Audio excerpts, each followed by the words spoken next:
Hi everyone, welcome to Itsy Bitsy's live read from Somebody in the Neighborhood by Judy Moore. Chapter 1.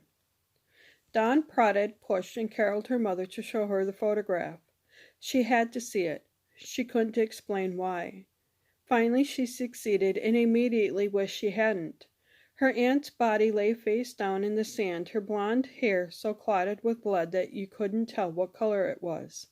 She wore a pair of khaki shorts and a long-sleeved white t-shirt that were a mass of punctures, sand, and dry blood.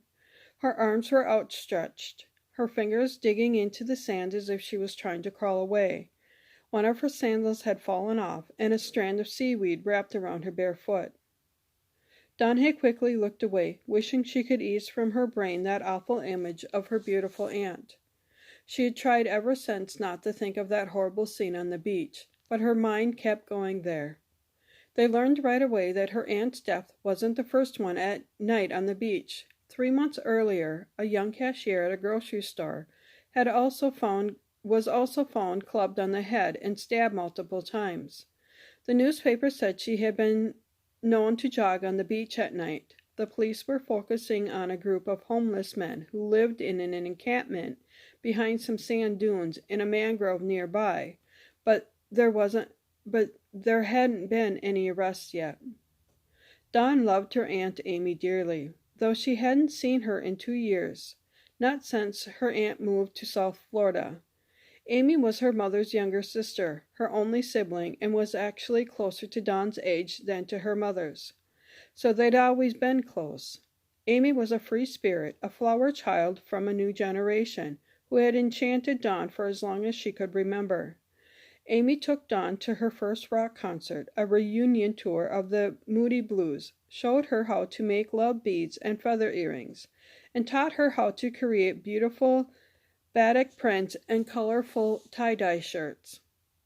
Dawn's mother, Betsy, and her Aunt Amy were so different that sometimes Dawn couldn't believe they were actually sisters. Amy had a gypsy soul, never worried about anything, and saw the best in everyone. Dawn's mother, on the other hand, was usually one big ball of stress, hyper-concerned about every detail of her life and Dawn's, and always expecting the worst. The sisters had a strong bond, though, an unbreakable bond, or so it had always seemed.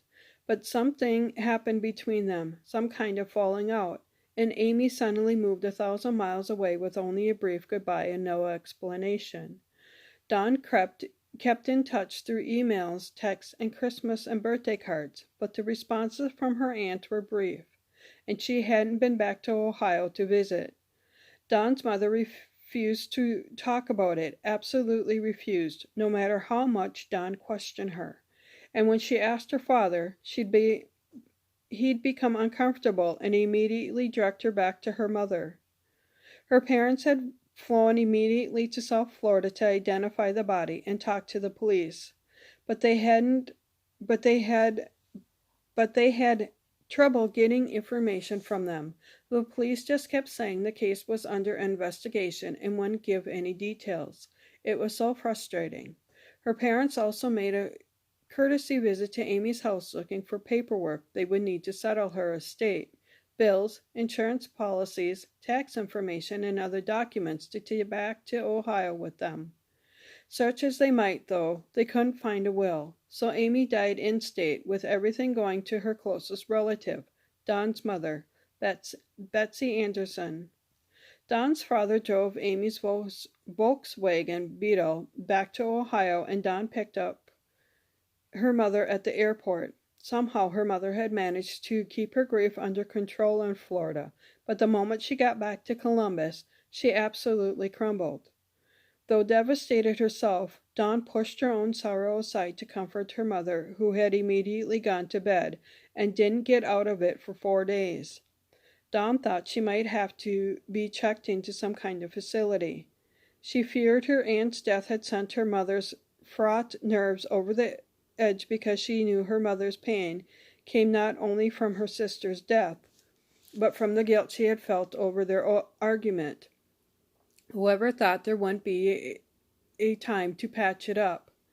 Dawn heard her mother say more than once to her father, When her mother finally emerged from her bedroom, she sat at the dining room table, staring in a daze at a stack of papers that represented what was left of her sister's life.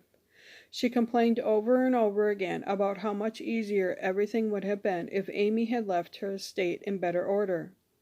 She just turned 40, for God's sakes.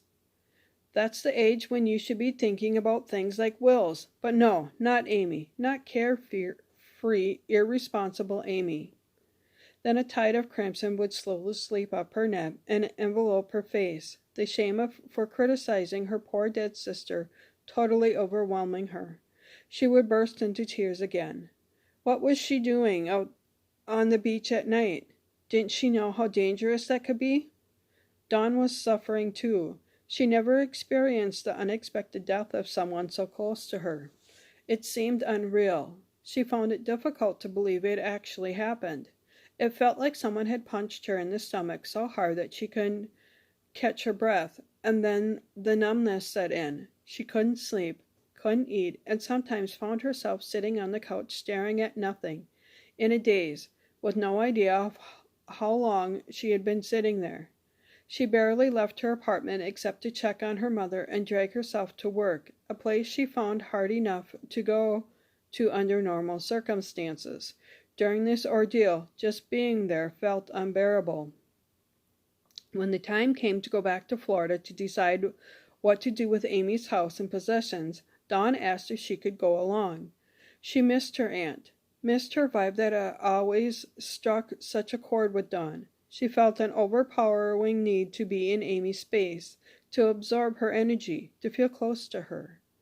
Dawn also had another reason for wanting to go to Florida. She had decided she might want to move there. A real estate agent told her parents the housing market in the area was a little slow at the moment, but was likely to take off in a year or two. They would be smart to rent the house for a couple of years, he told them, rather than selling it now. When Dawn heard that, the idea of moving to Florida had planted itself in her head. During the weeks that followed, the idea grew into an obsession. She wanted to see the town and the house where her aunt had lived. Her parents owned it now, and they might agree to let her live there. Of course, she would never have considered moving into Amy's house if she'd been murdered there. That would have been impossible. But since her aunt had been killed down the beach, nearly a mile away from her house, it didn't seem so morbid or frightening. Dawn was anxious to see what life could be like for her in Florida. She wanted to escape the northern winters, her dull routine, and most of all, her job. She didn't know how much longer she could bear working for her boss, Randall Carpenter, the man who leaned in too close to give her instructions with his cigarette-tinged breath, who pushed himself against the back of her chair and put his hands on her shoulders as he read off her computer screen, who backed her into a corner twice while she made copies in the Xerox room. He reeked of aftershave lotion that she could still smell for hours after he left the room. "Call me Ronnie," the married man of 3 teenagers told her every time she called him Mr. Carpenter. She never did, but she stopped calling him Mr. Carpenter too. She tried not to use his name at all. Lately he had started massaging her shoulders as he stood behind her, criticizing her work on the computer screen. His hands on her felt grotesque. That was the only word she could think of to describe it. She'd squirm uncomfortably, trying to release herself from his grip, and had even gotten up and left her chair a few times, making a lame excuse that she needed to get something from the supply closet. She'd asked him to stop once, telling him she couldn't type when he did that, but the look he gave her told her she had offended him. He was her boss. She needed her job. She needed the salary to live, and he knew it. Dawn wanted to report him to someone, but he was president of the mid-sized printing company where she worked as a graphic artist. She didn't know who to go to. They didn't have a human resource office, and she wasn't sure what she would say. He was always invading her space, but he never actually done anything blatant enough that she would categorize as sexual harassment. She didn't know if the shoulder massaging qualified. She definitely felt, though, that it was only a matter of time until it escalated. And to make matters worse, other employees were giving her the cold shoulder. She could tell they were gossiping about the extra attention the boss was giving her. Who knows, maybe they thought something was going on between them. Could they possibly think that? Disgusting. She didn't have anyone to confide in at the company, to ask their opinion on what she should do. She only made one real friend at work in 2 years she'd been there, but she'd moved away a few months before, and Dawn hadn't really bonded with any of the other employees.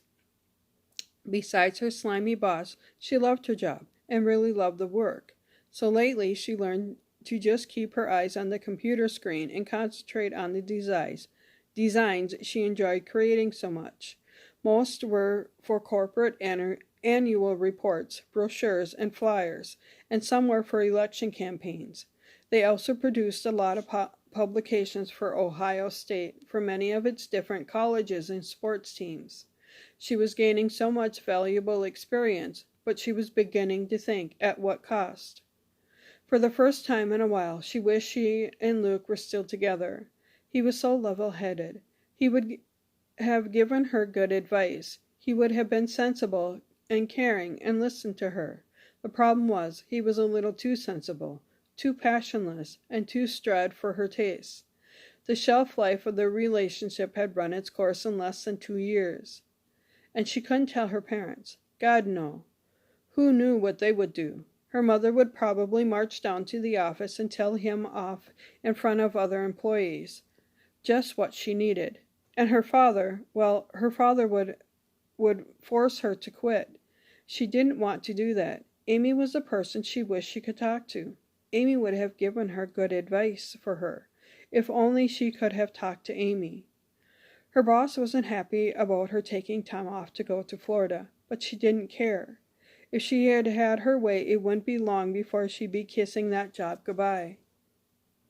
Chapter 2. Nearly 2 months after the murder, Dawn and her parents flew to West Palm Beach Airport, rented a car, and drove north. Amy's house had been sitting locked exactly as she had left it, 1 block off the ocean in a little town called Manatee Beach, an hour and a half or so north of Miami.